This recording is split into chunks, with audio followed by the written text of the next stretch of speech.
The end? Make sense of that. Is that the end for Thomas Frank at Tottenham? I've just got home from Spurs 1, Fulham 2. I worked out that I've paid £333 each for our last 3 home wins. 3 wins in 2021 in the Premier League. That's £333 a win on my season ticket. It can't go on like this. It can. Welcome back to the Bowman YouTube channel. I hope you guys are doing well. I'm doing more instant kind of match reactions on the channel, and then I'm going to follow it up tomorrow with more of a breakdown. Watch the game back, assess the errors and stuff.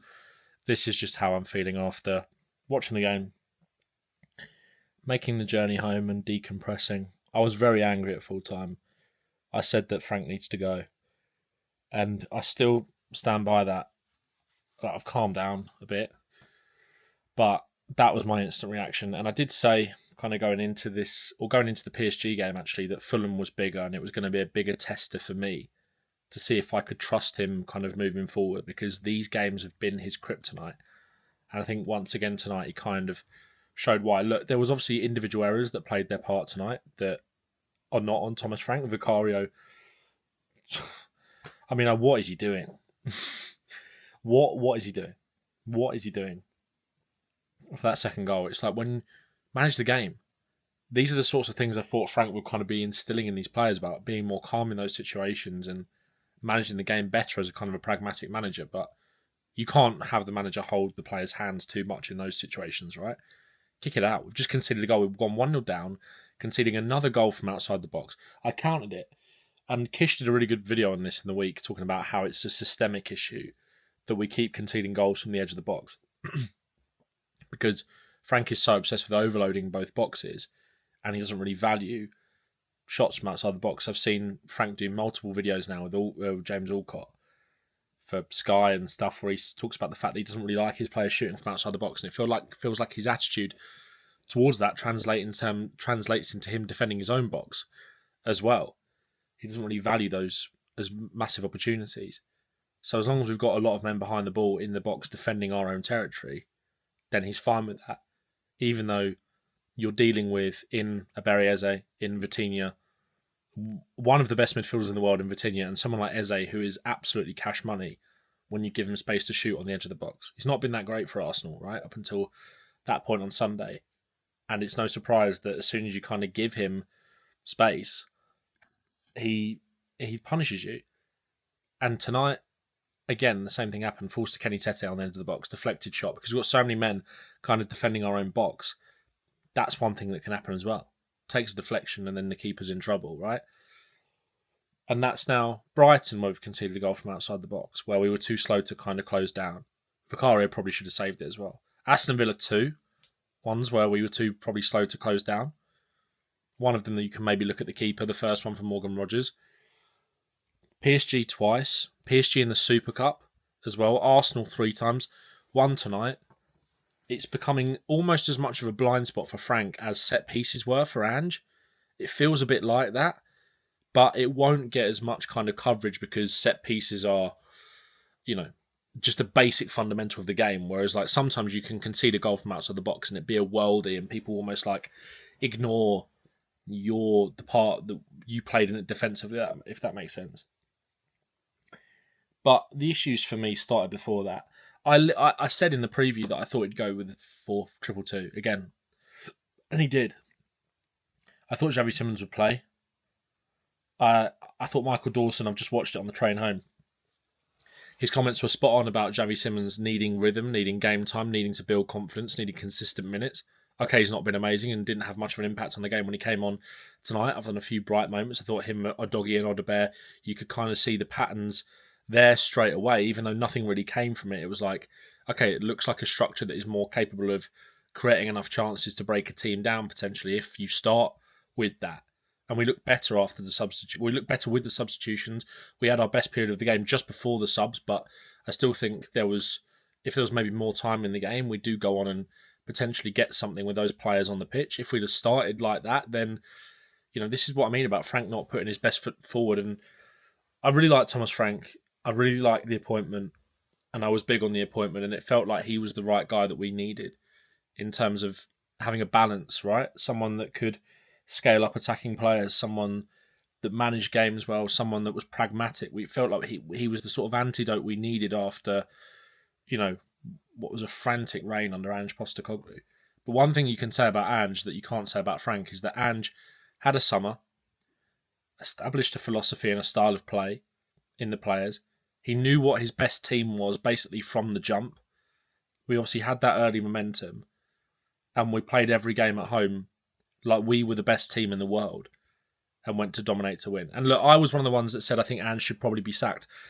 I was quite happy with him being given another third season if he did. And obviously when Frank starts and coming in and does well, like he did obviously initially, you're thinking, right, this is the guy. We all get carried away a bit as football fans. And I thought Thomas Frank built some good early foundations. I tweeted that after the Villarreal game, even though the Villarreal game wasn't the most convincing performance in the world. It felt like steady foundations were being built. It felt like he had a connection with the players and the fans, and you can understand why he was trying to make us solid defensively first after what happened last season. But there was a time to kick on. He's had enough games now to develop a much more convincing in possession game plan to create chances. Today, it was spam crosses and inshallah. Went with the two up front. I said in the preview, I think he probably identified maybe a bit of a weakness that Fulham have had at points this season with defending balls into the box. The Everton game being the main example where they really, really struggled and kind of played the percentages. I felt like he would do that. I didn't think it was the way to go. And certainly not with a creative player. Or certainly with not having a creative player on the pitch in Javi Simmons. Bergval's role in that first half confused me because it was just down to Udogie to operate on that flank. Udogie is so much better when he has the freedom to come inside and go on the outside as well. That's why he links up nicely with Odobert. They've got a good understanding and relationship with each other. You add Simmons to that dynamic and there's more rotations in there, more likely to kind of pull teams apart. Udogie was so isolated on that flank. It didn't make sense to me. Udogie had a poor game today. Like, obviously he slips for the second goal, and which was obviously mainly on Vicario. But like, there was one moment where he tried to take on his man in the first half and just didn't look convincing. Poor sloppy passes, a few out of play and stuff like that. Just like, but I feel like with Udogie, and it's almost a little bit the same with Simmons as well. It's like it feels like he's not being given any sort of opportunity to gain any momentum or rhythm. Like, I get that he's obviously managing Udogie's minutes and fitness because of the injuries, but it's just, how do you expect him to kind of kick on if he's not being given consistent game time? And that's 3 games in a week now. Javi Simmons hasn't started. Why is he not starting in a game like this? I know he's the manager, he sees what we don't, but it's like, you've got £60 million creative midfielder on the bench. You go 2-0 down in 10 minutes, or in 6 minutes. And then your only avenue of trying to get back in the game is spam crosses and hope for the best. And what happens when that doesn't work? What's your other means of creating chances? You've got no other creative players on the pitch. I've always maintained that Bergval can produce really good moments of creativity, like he did for the goal.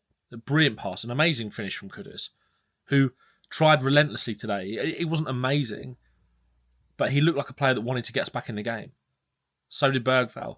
But I don't think Bergval is necessarily a number 10. He's not going to consistently create. He's not going to receive it. He's almost too kind of big and physical to sort of receive between the lines constantly in little pockets.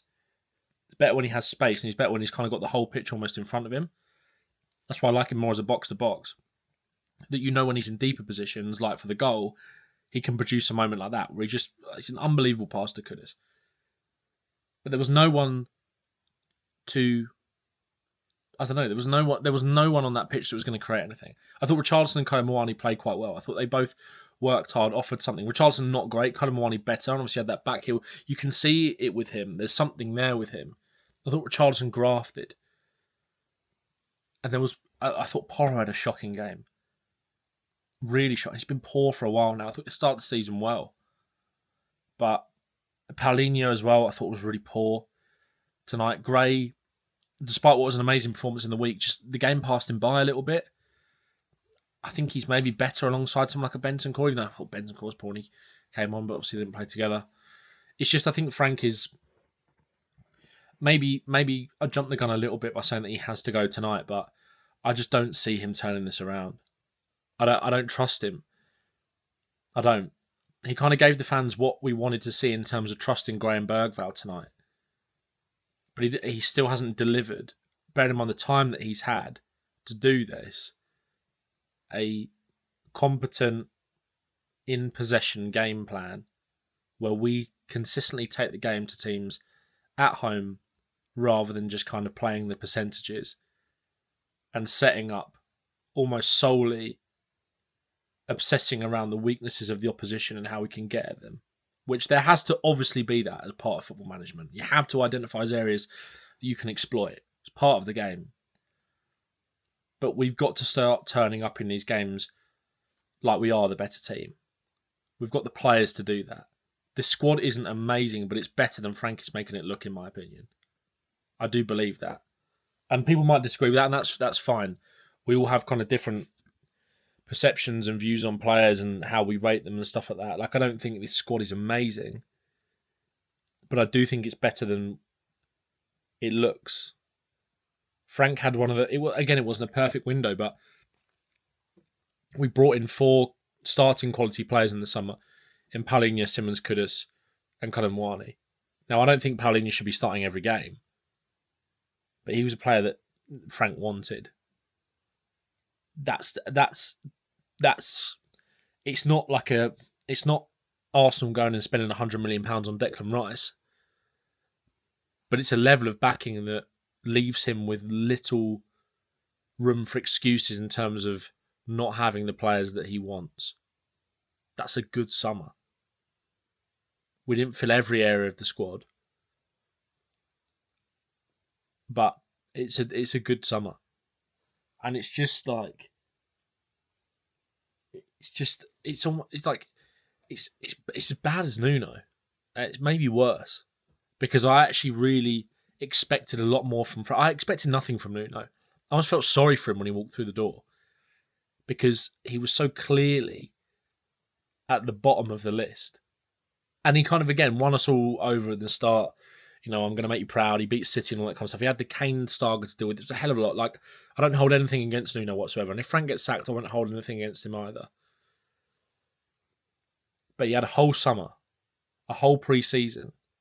We've seen it in moments that Spurs can build out and play through the lines like a decent side. We've seen him try different structures and different game plans for us to do that. But then we've seen him revert back to something else straight away. Copenhagen were poor, but that was probably our most fluid performance, and we haven't seen us set up in that way since. It was Xavi Simons' best game, and since then he's been basically out the team every game. Make it make sense. I don't get it. I'm really struggling to kind of get it. I thought Frank was going to be the right sort of blend of pragmatism that we needed after Ange, but it almost feels like we need someone in between Ange, who, despite it almost killing him, I'm going to stick to my way, and he had a load of blind spots. At least we had a way, you know? And it wasn't a way that I thought was going to work unless he had the best squad in the world almost, or a squad almost on the level of like City or Arsenal. I think when he's got those players at his disposal and depth and quality, it can work somewhere. But it now feels like we need someone between Ange and Frank, who can still be pragmatic, who can still set us up to be hard to beat in the games where we need to be hard to beat. And like I said, I don't worry about Frank's game plans in big game away from home because he's used to kind of punching up. He needs to start being able to punch down. And I genuinely thought he would do that. People comment on this video, and I've had it, and other content creators have had it, or Spurs fans have had it. And this is the thing, like, people hold you to a different standard because you make content, right? But there was a lot of fans that I think all thought Frank would be a lot better than he is right now. And if you want to give him time, that's fair enough. And I think the club will do that. And I hope he does turn it around. This isn't. It's not like I don't ever want to see him manage another game for us, and it's like I'd rather us lose just so we can get rid of him. I'm not that. Those people are idiots. But you're not an idiot for thinking that he can't change it.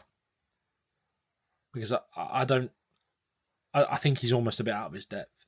And I know it's such like a cliche thing to say, but I'm really worried about this. I think Newcastle could either be ugly or it could be one of those ones where it's like, oh no, Spurs actually played a bit better today, but we still lost it. But it's a difficult place to go. Brentford next week, that is going to be, if it's Keith Andrews that puts the nail in the coffin, then I think that'll be one win in 8 home Premier League games. And I don't think you could argue with anyone saying that they want him sacked. But that's the future. This is the present. What we're dealing with is another defeat at home and another poor performance, another more negative setup rather than trying to be dominant. Defensively, again, we're not sacrificing enough from an attacking point of view to warrant being this open defensively and poor defensively. It should have been 3-4-0 in that first half. And the only answer we had was trying to spam crosses into their box. Not trying to pull them apart and open them up or anything. And we've got players that if they're given the platform and a consistent run of games like Xavi Simons are capable of doing that, but we're not seeing that right now because they're not trusted for whatever reason. I don't know. I think I think, like I said, I'm not the sort of fan that's like, I hope we start losing. So I'm right about him, right? I really hope he turns it around, but I just don't see it at the moment, personally. Let me know what you guys think in the comments. There'll be another video out tomorrow, and yeah, up the Spurs.